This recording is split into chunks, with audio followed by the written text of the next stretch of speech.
আমাদের এক অভিভাবক সদর উপজেলা বিএনপির সাধারণ সম্পাদক সৈয়দ নূর বদ্দা আজকে আমাদের মিছিলে সহকারে সে যোগদান করেছেন। পরবর্তীতে সে মিছিলের যাওয়ার পূর্বে মুহূর্তে সে বক্তব্য দিয়েছিলেন কাজর ভাইয়ের নেতৃত্বে যে প্রতিবাদ সমাবেশ মানববন্ধন যেটা অনুষ্ঠিত হয়েছিল তার ধারাবাহিকতায় বাজারঘাটা যাওয়ার আগ মুহূর্তে সে একদম ডুলে পড়ে যায় মাটিতে।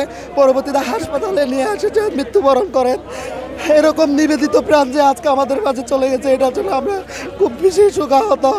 আচ্ছা, আমরা বিএনপি পরিবার অনেক বেশি শোকাহত। আমরা একজন বিএনপি পরিবারকে হারিয়েছি। আজকে আমাদের 2-3 দিন থেকে আমাদের আজকের গণমিছিল লুৎফর রহমান কাজল নেতা হওয়ার কথা ছিল। আমি ঠিক 2টা বাজে পার্টি বিষয়ে এসেছি, ওনাকে এখানে দেখেছি, চেহারা কালো দেখেছি, আমার সাথে কথাও হয়েছে। আমি উপস্থাপনার দায়িত্বে ছিলাম। উনি আজকে উপস্থাপনার মধ্যে আমি ওনার নামও ধরেছি, উনি বক্তব্য রেখেছেন। বক্তব্য রেখে আমরা মিছিল শেষ করে যখন আমাদের নির্দিষ্ট জায়গায় গিয়েছি হঠাৎ করে শুনলাম আমাদের সৈয়দ নূর বদ্দা নাই, যেখানে সবাই বদ্দা বলে ডাকতো। আমরা সবাই শোকাহত। বিএনপি পরিবার একজন গার্ডিয়ানকে আমরা হারিয়েছি। সাদাসিধে মানুষ ছিল, ওনার বিরুদ্ধে কোনো লোকজন ছিল না, এত বেশি জনপ্রিয় ছিল সেটা বলার মতো না। আমাদের সবসময় সে স্নেহ করত, আদর করত। এই মানুষের মৃত্যুটা আমরা কোনোভাবেই মেনে নিতে পারছি না। আপনারা সবাই দোয়া করবেন আমার সেই ভাইয়ের জন্য, তার সুখসমত পরিবারের প্রতি আমরা সমবেদনা জানাচ্ছি।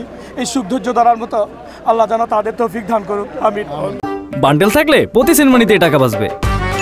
বিকাশ সেনমানি বান্ডেল কিনে জিতুন প্রতি লেনদেনে।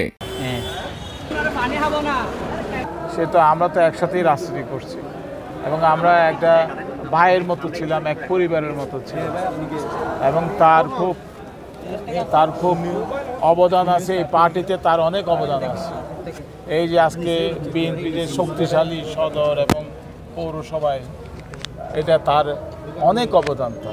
তিনি তৃণমূলের নেতা ছিলেন, শুধু নামে নেতা না, তিনি জনগণকে নিয়ে কাজ করেছেন, ইলেকশনে কাজ করেছেন। বিএনপিকে প্রতিষ্ঠা করার জন্য তিনি সবসময় আমাকে পরামর্শ দিয়ে যেতেন।